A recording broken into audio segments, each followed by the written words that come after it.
How you doing there?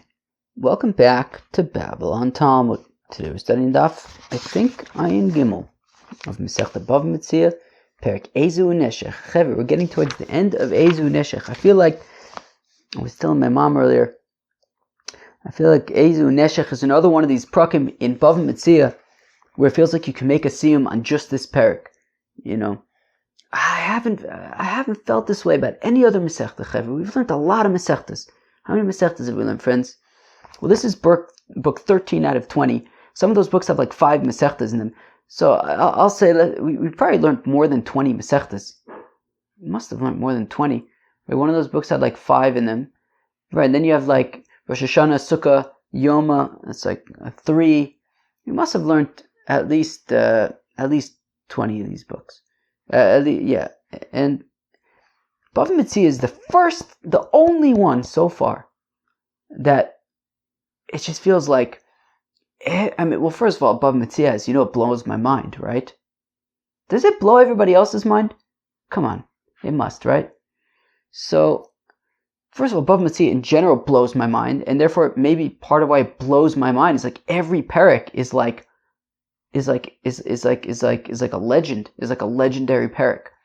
I remember feeling for the first time after Shnai Moichs and Betalis. I remember feeling like I can make a siyum just on Shnai Moichs and Betalis. It was such a mission. I don't remember feeling that way about any other perek. And then you get into legendary prakim like Elu Metzias and Amafkid, the classic Sheba classic. Hazov was Hazov. I don't know if I can I don't necessarily know that I felt like I could make a siyum on Perek Hazav, even though it was mind-blowingly good. I don't want anybody to get the wrong idea over there. Hazav was absolutely incredible. But Ezu Neshech, it has such a reputation of being like the hardest Perek. Ezu Neshech. There's like Ezu Neshech, I feel like is a league of its own. And I definitely am feeling the same way now, that we could like make a siyum just on Ezu Neshech. And it's the second perek just in this Masechta alone that I feel like I can make a siyum on just that perek. It's mind blowing. I have a glass of water here, which is pretty awesome too.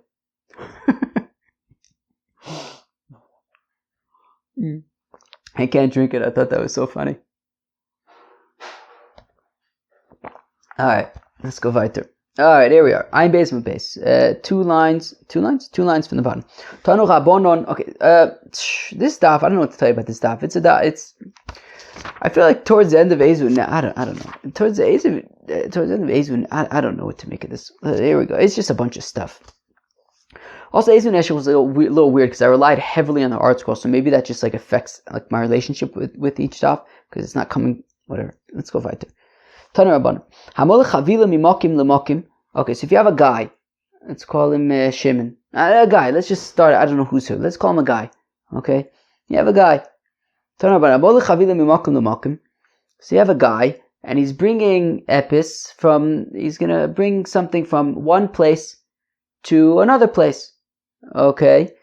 Mistama, it's a place where things were cheaper, to a place where things were more expensive, and he's going to sell it in the more expensive place, right? Does Rashi even say that? There you go. So, you have a guy, and he's going to schlep some merchandise to some other place where he could sell it for a bigger profit. Okay, that's what he's going to do. And then his friend sees him, and he says, hey, guy, why don't you let me bring it to that place and I'll sell it for you? It's we had this with Rav Chama the other day, right? I'll take it to the other place for you and I'll sell it for you. I'll make all that profit for you. And then I'll have this money, it'll basically become a loan and I'll be able to spend it and I can make some money off of it and then I'll return to you that amount. Meaning, right, we saw this the other day with Rav Chama. The example that we gave is like, basically, he had $1,000 worth of merchandise. He was going to go to this other place, sell it for $1,500. The friend says, how about this? I'll go there, I'll sell it to you for the $1,500. Then I'll use those $1,500, do more business with them. Hopefully I'll make $2,000, whatever it is, and I'll pay you back $1,500. So the shaila is, he's giving $1,000 but getting back $1,500. So what do we say? So you have a guy, and he's bringing epis from one place to another place to sell it for more money in the other place.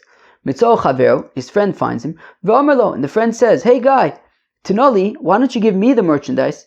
V'ani ele l'cha, kiderech shemaylim l'cha b'osam makom, and I'll sell it for you at that higher price in the other place, but then I'll take that money and I'll do business with it. And I'll pay you back though the amount that you were expecting to make in the other place. So birshus mocher mutter. So long as the merchandise remains in the possession of the guy until the point that it's sold, so meaning all along, if anything happens to the merchandise, it's the guy's loss, well then mutter. But if he gives it be'etzem as a loan to the friend, meaning that if anything happens to it on the merchandise on the way, the friend is responsible, which means that it's a loan, well then he's basically giving $1,000 as a loan and getting back $1,500. That's obviously going to be ribis, so that would be also. So it depends who takes responsibility for it along the way. Again, it's like we saw the other day with Reb Chomet. Okay, so a fellow is bringing fruits from one place to another place. Mitzol Chavero, and his friend says to him, he says, Tunomli, give them to me. Look, he says, look, in that place, I have these fruits, in that place, I'll pay you back with those. So it becomes be'etzem like a saw b'saw situation. It's saw b'saw has come up. I think we're officially going to get to it tomorrow, or in 2 days. I think 2 days. We're going to get to saw b'saw, right? I can't loan you a saw of wheat and you'll pay me back a saw of wheat because that price can fluctuate. But what we're saying is though, but one of the exceptions to saw b'saw is that if you have it already, right? So if let's say the friend were to say, hey guy, can you lend me a saw of wheat? I have a saw at home, just whatever, the door's locked, and I'm waiting for the key, whatever it is. So if you already have it, then saw b'saw is okay, because it's only also mitzvah. Anyways, and the rabbis don't say if you had it, it's okay, b'seder. So now in this scenario, the friend is saying, look, can I have your payers now? And I know you were going to this other place. There, Darton, I oichet have payers. I'll pay you back with those. So that's acceptable. Okay, so again, so the guy is moving fruits from one place to another. Mitzol Chaveru, his friend, finds him. He says, hey guy, Tinam li, give them to me. Look, I have the same fruits. I have these fruits in a different place. I'll give them to you. If he in fact has payers in that place, mutter. Vimlav, osir. If he doesn't have payers in that place, osir. Next scenario. Ve'achamorin mailim b'mokim hayoker ki b'mokim hazol. So this was talking about merchants, okay? And now, okay, they were, I guess these chamorin, these donkey drivers, they were like traveling merchants, be'etzim. They would go to some place and pick up schoyer. They would pick up merchandise in some place where they would get it at a cheap price.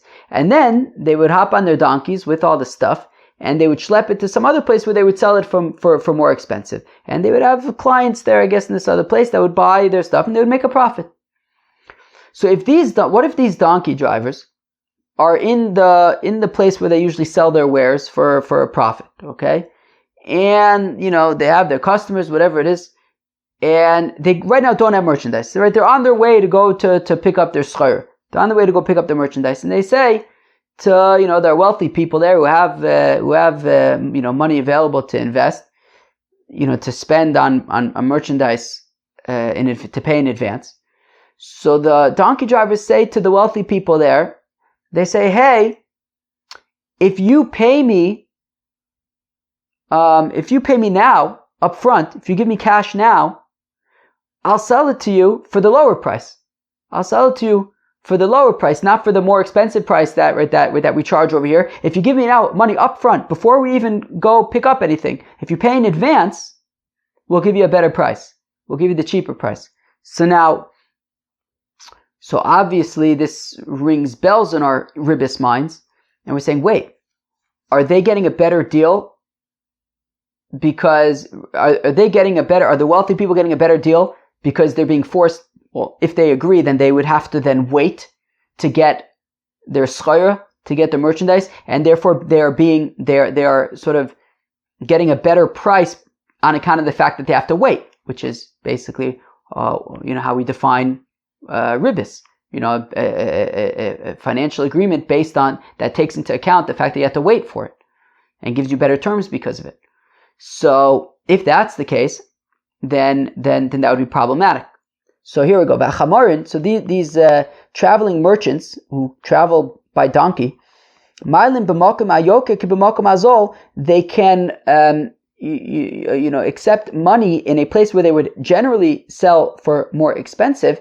They can accept a less expensive price if they pay up front, if they receive the money up front before going to pick up the schorah. And it's no problem. My time, how come it's no problem? Shouldn't that be ribis? Aren't these wealthy people getting a better deal because they're going to have to wait to receive the schorah? So Papa Omar Nichulu Dimgalu Tire. No, not necessarily. They're not paying less because they have to wait for it. They're paying less because meaning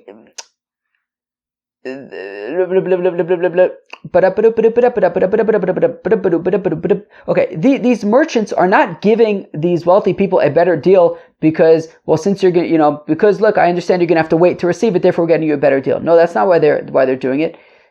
They would charge the same thing even if they would be able to deliver it in an hour. They would still, say, look, if you give us the money now, we'll charge you less, because what they want, it's beneficial to the merchants themselves to be able to come to town with lots of money, right? There's a difference between a merchant who comes to his buyers, to his suppliers with, a little bit of money, says, all right, I'll buy one of these, two of these, and somebody who comes with mamish, a bank in his pocket, and he says, all right, here he puts down a wad of cash on the table. He says, I'm a wealthy merchant. All of a sudden, there's opportunities. All of a sudden, right? What does it say? Papa Amr says, Papa Nichalu, it's beneficial for the merchants. The Megalu Tara, it opens up gates. All of a sudden, the merchants are going to open up lines of, right? The wholesalers, the suppliers are going to open up lines of credit and things, right? If you have money, then there are more opportunities. So therefore, the merchants are not offering a better price because the wealthy people are having to wait.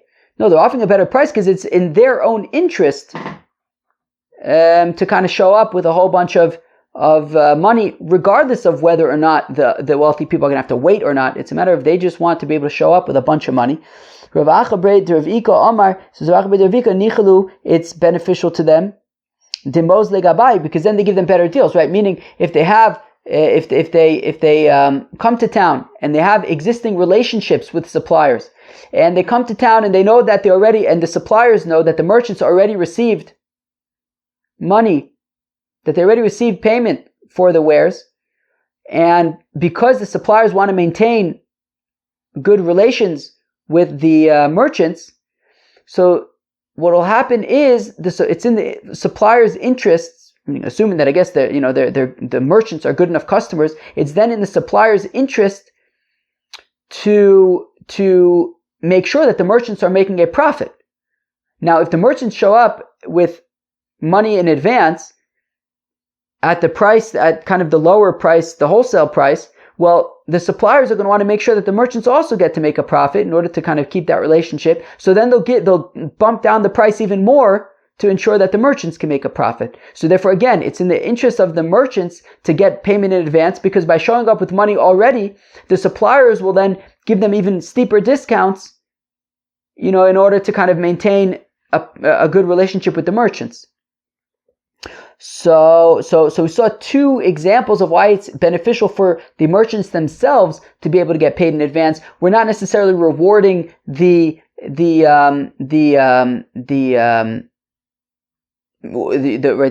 wealthy paid customers for having to wait.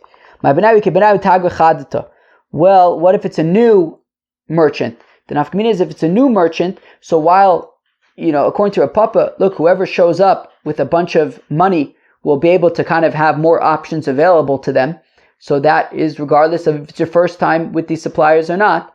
Whereas kind of the existing relationships that want to be maintained, and in order to maintain those relationships, the suppliers will give the merchants an even steeper discount if they show up with money in advance. Well, then that would only be for sort of existing relationships, not for new merchants. So that would be the difference between Rav Acha ben Rivka and Rav Papa. Bisura, Azle Arba Bikafre, Arba. In Surah, it would be, I think it was 4 grivas or something. What's the currency in what's the currency in Ukraine? Yeah, grive bezuza. First is what's is it grivna? And in Poland it's the zloty, I think. I think in Poland it's zloty, and in Ukraine I think it's grivna. I think. So okay, so besura, so in surah azle arba. So in surah it was 4 griva per 1 zuz would get you 4 griva of, I don't know, wheat or something. Bekafri, and in Kafri azla shisa.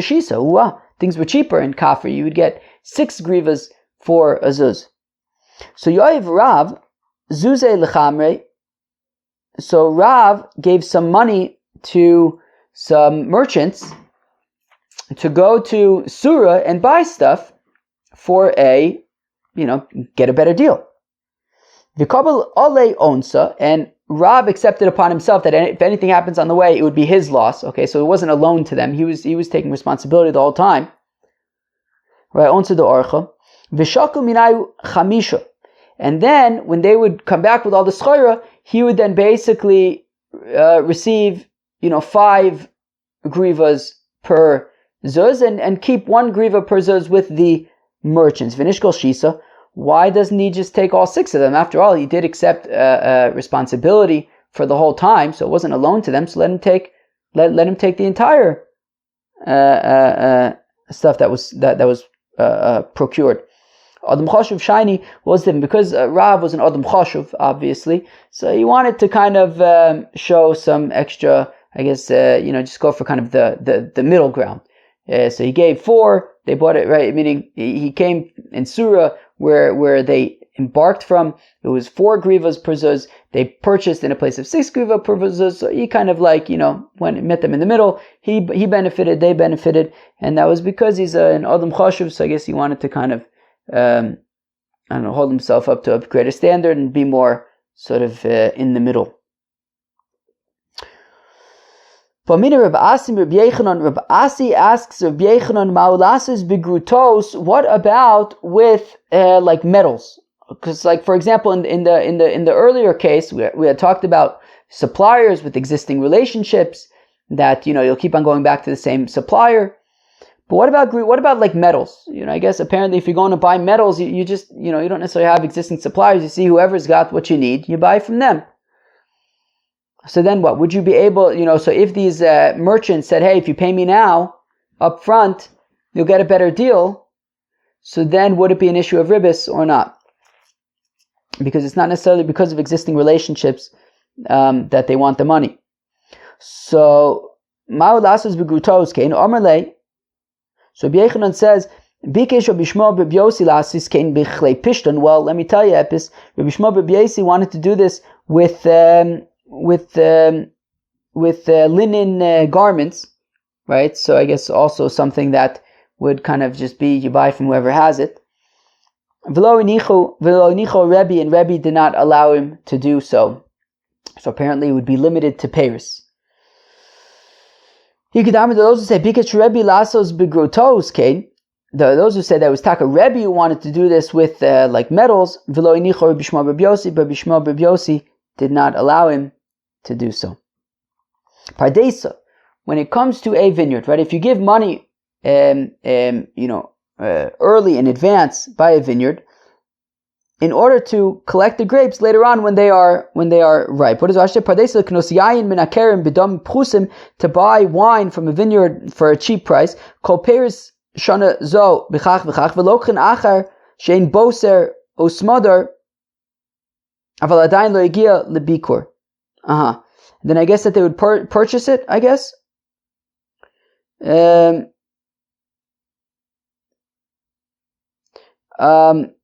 Wait. So this was one second. So it sounds like at some point before the grapes were ripe and I guess ready to be made into wine, he was already buying in advance the wine from the vineyard, right? The wine that he was going to purchase later. So Rav also Shmuel Shari. So Rav says it's not allowed. Shmuel says it is allowed. Rav says it's not allowed.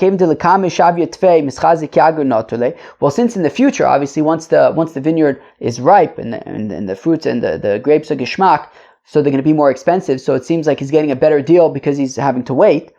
Shmuel Shari, but Shmuel says it's permitted because havi beit tayua lo merze kiagonotole, because since there's a risk. I mean, yeah, if everything works out well, yeah, obviously the grapes are going to be much better when they're fully ripe.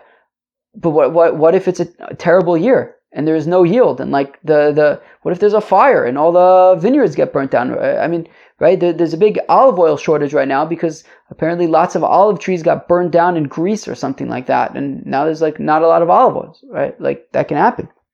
So because there's risk involved, it's not guaranteed that like you're paying less now and getting more later. You could pay less now and then it all gets lost. So therefore it's not, you're not necessarily getting a better deal. Not necessarily getting a better deal because you're waiting. You could end up getting a worse deal. It's a risk.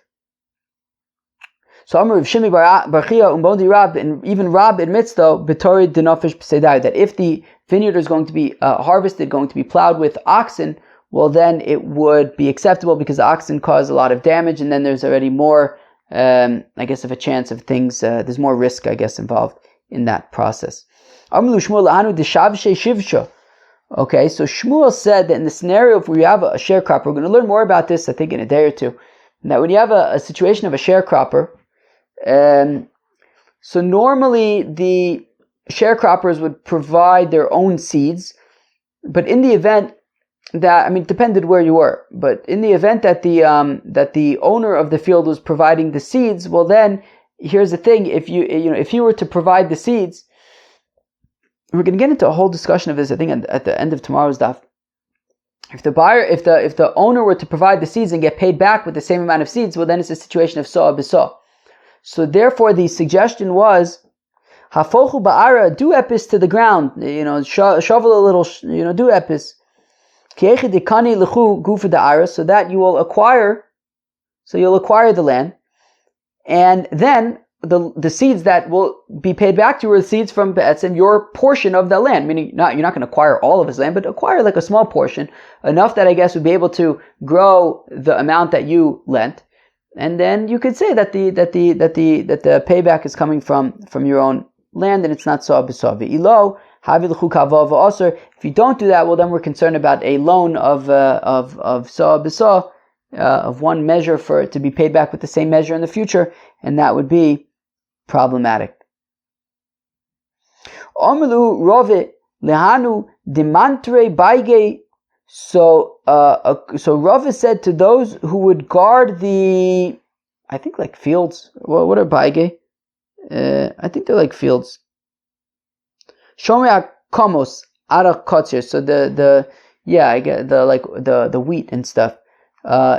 So I guess they would have guards for the fields to make sure that I guess the crop doesn't get ruined. And if the crop gets ruined, they're in big trouble. So they would have guards, and I guess that was a parnasa, to be a guard of a field. So Amilu Rave Lanu Demantre Baige. So Rava said to those people who were field guards. So the thing is, they would guard the fields until the field was harvested. Once the field was harvested, their job was done. But they wouldn't get paid until after like the threshing, until after everything was done. But that took more time. And then at the end, when they got paid, they would get a bonus. So the thing is, it looks like they're getting extra money because they're having to wait for it. So Rava's advice was, look, poku afochu b'beidari, just go and it sounds to me almost like kind of like a mashgiach or at a restaurant. My understanding is that the mashgiach, or not even necessarily the mashgiach, but like, in a situation where you have to worry about like bishul akum and stuff, just do like something, be yotzizan, turn on the oven, do epis, right, to be to be mishtatef in what's going on over there, and then your yaitz is on, right? So go over there into the granary and do something, pick up a few sheaves, flip some, move something around a little bit, be yaitz is on that you participated in that part of it as well. So that you're technically still working until that time, so that there isn't a break. You're not having to wait for your payment. Rather, you're actually working until the time of payment. Because as we learned the other day, I believe, when did we learn this? On Daf Samachay, that payment for a job comes at the end, right? Rental or payment comes at the end of the job. And therefore, you were still v'ayishaita ozule dikamoz legabayuchin. And it's at that time when they're paying you that they're giving you the bonus at that time. So it doesn't look like you're getting a bonus because you had to wait for it. Rather, at the end of your work period, you're getting paid. And if they want to give you a bonus, they can give you a bonus. That's very nice of them. I just remember how I said I had some. Remember how I said I had some water? I made a mistake. I drank it down the wrong pipe. Sometimes you forget, Right, which one is it again? The trachea is for breathing and the esophagus is for water. Alright, next time. Alright. Amr le Rabbanan the Ravid. It says the Rabbanan to Ravid, Achil my ribis. No, Rava, you're doing ribis. How come? Well,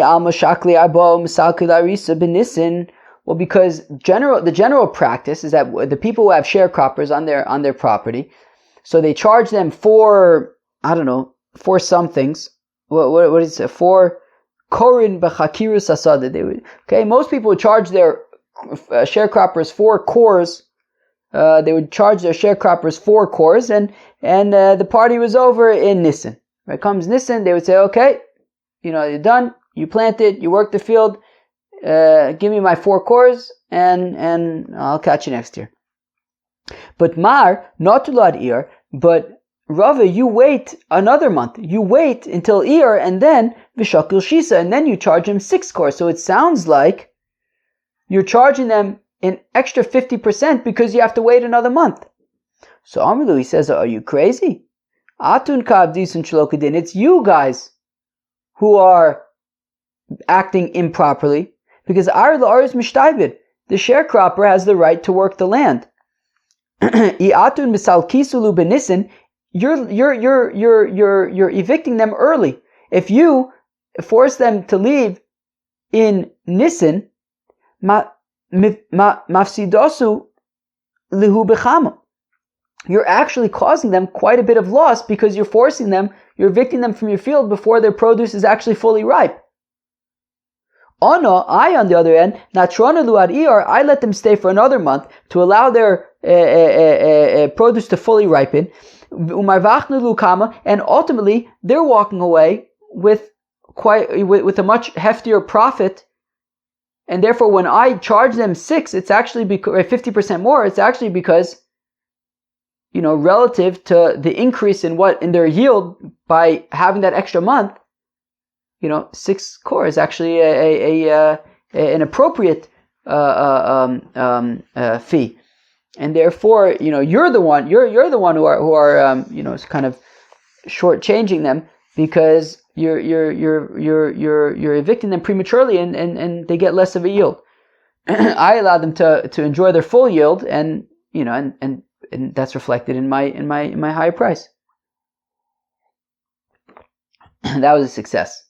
Yeah, the esophagus. Remember, water goes down the esophagus, breathing goes into the trachea. I think. Sharna? Is that's how it goes, right? So weiter. When we learn Chulin, every Masechta that we haven't learned yet is it feels like it's somehow around the corner, even though Chulin we still have a long time. But it feels like everything is not sort of beyond our grasp. I mean, we don't have that much more of Nezikin left, and then Chulin is in Kachin. Alright, look, soon there's only going to be 3 years left of Babylon Talmud. Oh my gosh, what are you going to do What are you going to, to the people who listen to Babylon Talmud and deal with me every day? What's going to happen when it's all over? What are you going to do? Oh my gosh. I might have to we might have to wean you off of Babylon Talmud. I might have to I don't know. I don't know. Maybe we have to come up with a weaning program. Alright. Let's go weiter. It might be too drastic if we just all of a sudden stop. And you get more water. Oh my gosh. 1 second. I didn't want to cough too loud into the microphone. It might mess with things. Rav Mari bar Rachel. Look at that. Rav Mari bar Rachel is. Who's Rachel? Rachel is one of the daughters of Shmuel. I believe Shmuel had 2 daughters who were taken captive, which unfortunately is something that we know about these days. One of the captors impregnated one of Shmuel's daughters. Ultimately, he ended up converting to Judaism, but at the time of the conception, he had not yet converted to Judaism, and therefore Rav Mari goes based on his mother's name, Rachel, rather than his father's name.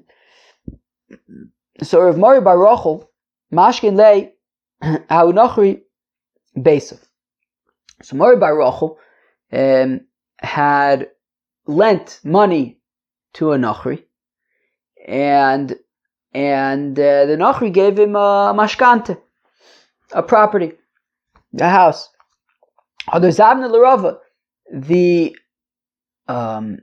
Nachri then ended up selling the property of the mashkanta to Rava. Okay, so the Nachri doesn't own it anymore. Rava does, but Mari bar Rachel still is mashkanta. He could still, use the field in accordance with the mashkanta.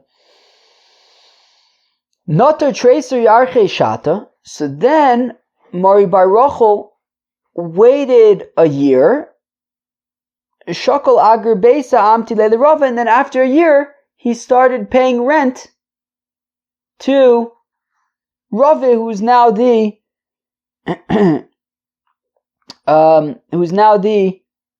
owner of the field. Amrle, and he says to Rava, Haidilo amtoi lemar agribesa aroin, and the reason why I haven't paid you rent until now is this tamashkanta shata, because, as we learned the other day, and Daf Samaches, that a default mashkanta is for a year. If the Nachri would have wanted to evict me from the field, he would have been unable to, and therefore I had the right to be there for 1 year and would not have to pay. But now that 1 year is over, let me pay you rent for the house. Amalei Rava says to Mari bar Rachel, if I would have known that it was a mashkanta to you, I would not have purchased the house. And now that you had, now that it's your mashkanta, and it began as the Nachri's mashkanta, that the house belonged to the Nachri, and I purchased it from him. Since I didn't know that it was your mashkanta between you and the Nachri, so let us judge. Let us use it. Let us rule it based on the rules of the Nachri, not based on the Torah rules. So kidinem abdinan loch, which is called amos de lo misalke bezuze, that so long as he has not yet paid back the loan in order to evict you, lo shakil agar besa. So then you can't collect rent for the mashkanta. That would be the law of the Nachrim, is that so long as the loan had not yet been paid, so there wouldn't be rent for the mashkanta. So onanami, so I also lo shakilna minoch agar beisa, I'm not going to accept rent from you, says Rava, adam salakna loch bezuze, until I evict you via the Nachri paying you back. I.e., I won't accept rent from you until the Nachri pays you back, whereby evicting you from the field. I don't know if that's a proper sentence structure. Rava mi barnish the Ravashi, so Rava mi barnish the Ravashi. Chazi my rabbanon, have you seen the rabbis dika'ach le ribisa, that they're eating ribis, that they're ribising? The yaive zuze achamer b'tishrei umavchure la b'tevis. So Rava mi barnish says to Ravashi, look what the rabbis are doing. They're paying for wine in Tishrei, but they're only selecting it and receiving it in Teves a few months later. Now the thing is, wine is cheaper in Teves, now in Tishrei. Wine is cheaper in Tishrei, more expensive in Teves, but they're paying Tishrei prices for it, but accepting delivery in Teves. Now the wine is already in barrel at that point. The thing is, I think the logic being, Rav Mibarnish's logic being that, well, the reason why it's less expensive in Tishrei is because ultimately some of the wines are going to turn sour, are going to not be good, are going to be vinegar. And therefore there's, it's cheaper because there's a certain amount of risk involved. But these rabbis, when they collect in Teves, they're collecting the good barrels. They're not gonna collect vinegar barrels. So be'etzim they're paying a cheaper price, assuming, because of the fact that some of them are going to be bad, yet they're only collecting, when the winemaker gives them their barrels, they're only giving them good barrels. So they're be'etzem kind of getting a cheaper price because, meaning they're getting a cheaper price because they're paying early and having to essentially, well, I guess they're paying a certain price that I guess takes into effect certain risk, but ultimately then they're receiving more value because they're receiving without any risk, because they're only receiving the good stuff. I think that's the point. What does Rashi say? Exactly. If you would take it already in Tishrei, then maybe it would become vinegar. That is why the mocher accepted upon himself this achrayis. Right, so it seems like if they would have accepted delivery already in Tishrei, then there would be a chance that it would become vinegar. Now but now they're paying the winemaker, who's then going to deliver it, however, only later on in Teves, and because they're paying up front, he's essentially accepting upon himself responsibility. Right, and because they're having to wait for it essentially and paying it up front, he's then taking responsibility, making sure that they're only going to get back the good stuff. So it sounds like they're getting this benefit because they're paying up front and having to wait to receive it. So Amarle, so where am I? So Ravashi responds. So Amalei inu nami achamer koyave achalalo koyave. No, that's not necessarily a good allegation, because these rabbis are paying for wine; they're not paying for vinegar. Meikar dechamer chamer dechala chala, and I guess the assumption being that any barrel that was destined to become good wine already at the time that they paid for it was going to be good wine, and any barrel that was destined to be sour wine and turn to vinegar was already at that time destined to turn to vinegar, and what they paid for was wine, not vinegar. So that's why what they're receiving is actually what they paid for. So it was actually at the time that they gave the money that they were it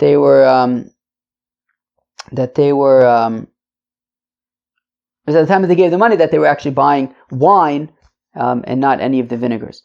Ravina hava yoiv zuzah livnei Akra dishan vasa. So Ravina would give money to the people of Akra dishan vasa. I guess he would give the money in advance, but when at an earlier stage when there was no shar hayotze, but then it was in order to pay whatever the price was going to be at the time of delivery. So they would give money up front. But then, the actual amount that they would pay, however, I guess it was like maybe some kind of deposit, I think. But the actual money that they would pay would be at the time of delivery. So therefore, there wasn't actually any issue of ribis. But then they would throw in, the winemakers would throw in an extra shtickle wine, and the shaila is if that extra shtickle is going to be considered ribis. So Ravashi, so he asked Ravashi, Amarle, and Ravashi says Mishari. So Amarle Mishari, so Ravina asked Ravashi, is this allowed? Omar and Rav Ashi says, of course it's allowed. Achulehu de kamachle gaboch. They're giving it to you as a gift. They're not giving it to you as interest. They're not saying, we're giving you this extra because you waited to receive it. No, they're saying, here's a gift from us, and that's allowed. Omerle ha'ara lab didhu he. But then Ravina asks Rav Ashi, says, but what about Rav Ashi? What about the fact that the land that they grow on is actually not their land? It's land that they took from people who abandoned the land because they couldn't pay the tax on it. So Rav Ashi responded, Ara the task of Mishayv, look, all land is meshubud be'etzim to the land tax. Umalka Amr, the king says, Man diyoiv taska leichol ara. Look, whoever pays the land tax can enjoy the property, the benefits of the land. And for people, if people aren't paying the land tax, then they aren't entitled to reap the benefits of the field. So that would be acceptable as well. Rav Papa says to Rav Chazimar, have you seen Rav Hane Rabbanan, these rabbis, the Yaive Zuze Akarga de Inche, that they pay? Rashi says, what does Rashi say? Karga is kesef gulgalta, a certain head tax, a certain tax per person. Shoyikol Yehudim kol echod nosin kesef gulgolas lamelech. It sounds like it was a special, I don't know, could this was like a demi tax or something? This was it sounds like it was a special tax for the Jews that they had to pay to the king. So Rav Papa says to Rav, do you know that there are certain Jews who basically exploit poor Jews who aren't able to pay? That they pay for the head tax of people, and then they kind of it sounds like they basically force them to now work for them because they paid the Jew tax for them. So Amar Lei, so Rav says, Hashte ikushvi shriva lo amri lechu. Look, if I would have died, I wouldn't have been able to tell you this thing, meaning I'm happy that I'm able to share with you. Ha-milsa, this thing. Ha-chiyom Rav Sheshes, Rav Sheshes says, Mohar kayu dahane betafsa demalka monach. Look, the responsibility for these people's enslavement is don't look at these Yidden who are paying their tax for them. Look to the king. That the king says, Mandlo yoiv karga lishtabid leman yoiv karga, that whoever does not pay the Jew tax he becomes sort of enslaved, in Evid, meshubed to somebody who pays it for him. Rav Sa'oram, Achva de Rava, Rava's brother of Sa'oram, have a tokif inche, he would sort of force people delomailu who were not so gishmak, people shtickle shtunk. So then Rav Sa'oram would take them. Umaylu be goharka de Rava. Rava, it sounds like basically when Rava would go to give the shear, I don't know. So maybe that people, it was hard to there were a lot of people there, and to you would have to step over them or something. So he would sit on some thing, and they would carry it or something. I don't know. Anyway, so his brother Rav Sa'oram would sort of force people who were a little bit of a shtunk to kind of hold this thing. So Amar Le Rava Shaper Kavadit, and Rava praised Rav Sa'oram. He says, you're doing a good thing. The Tanina, because we learned in the Mishnah, Ra'isa she'eno noi kashur. If you see a person is acting like a shtunk, minayin shatarasha l'shtabid bo, how do you know that you can be mishabedim tamalomar? Therefore it says la'olam boim tavodu uva'achechem, that you should be mishabed, I think in Evid Kanani, and also uva'achechem, as well as your brethren, if they are being a shtunk. Yochel afilu noi kashur. What if he's not being a shtunk? What if he's acting as a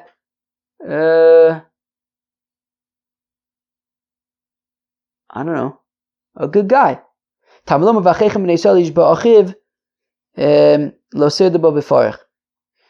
therefore it says that your brethren, if they're acting like good people, so don't make them work. Amar Rav Chama says, Rav Chama, Ayman de Yoiv Zuze lechavre lemizben lechamra. Well, if somebody gives money to his friend to buy wine, at the peak season when the prices are cheapest, ufasha velozavin lei, and he fell asleep at the wheel, and he didn't buy it. So mishalim lei kidka azil apayvasa de zul shafat. So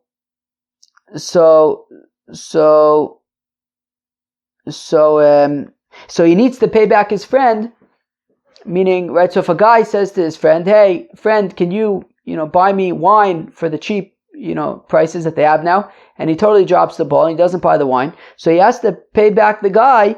He has to basically spend the money and buy wine at the price of that they have at the port of Zul Shafat. So he's got to basically go and buy wine for the guy at a cheap price. Amar Meimer says, Meimer Amisa L'Shmai Tekam B'Rav Zvid Minaydo. I said this before, Zvid Minaydo. Amar, and he said, Ki Amar Rav Chama. When Rav Chama says this, that the friend would have to buy the guy wine for the cheap prices of the port of Zul Shafat,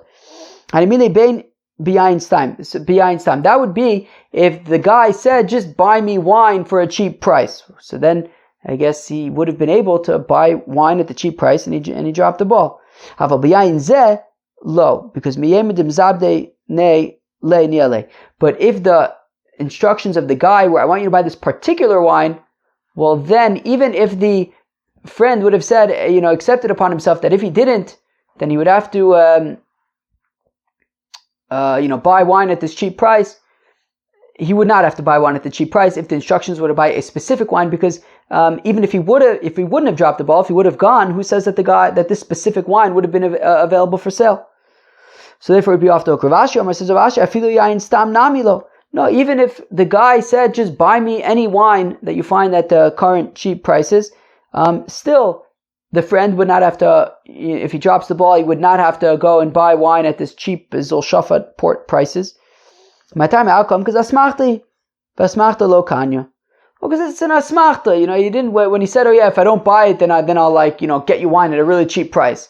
He didn't really mean that, and therefore it's not an actual kinyan, and the doesn't have to do it. According to